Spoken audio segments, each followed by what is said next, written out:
నా మోడల్కి నేను వేసిన hair style one side sleek look అనేది ఈరోజు నేను మీకు ఎలా చేయాలో చూపించబోతున్నాను. సో ఈ హెయిర్ స్టైల్కి నేను ఓసిస్ ప్లస్ థ్రిల్ అనే జెల్ని యూజ్ చేశాను. సో కొంచెం జెల్ నా హ్యాండ్ పైకి తీసుకుని ఇలా వీడియోలో చూపించే విధంగా నా ఫింగర్తో నేను హెయిర్ పైన అప్లై చేస్తున్నాను. సో ఇలా హెయిర్ పైన అప్లై చేసిన తర్వాత రిమైనింగ్ ప్రోడక్ట్ని ఒక మేకప్ బ్రష్, స్పూలీ బ్రష్ ఉంటుంది కదా, ఐబ్రో కోమింగ్ బ్రష్ అంటాం కదా, సో ఆ స్పూలీ బ్రష్తో నేను నీట్గా కోమ్ చేస్తున్నాను అనమాట.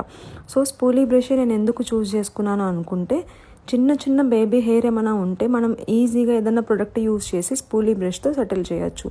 ఈ సెక్షన్ని బ్యాక్ సైడ్ ఫిక్స్ చేసిన తర్వాత కొంచెం డిఫరెంట్ లుక్ కోసం హెయిర్ మిర్రర్ స్టిక్కర్స్ అనేవి యూజ్ చేశానండి. నేను నా లాస్ట్ రీల్లో ఆల్రెడీ మెన్షన్ చేశాను. ఇన్ కేస్ ఎవరైనా చూడలేదు అనుకుంటే just go and watch it.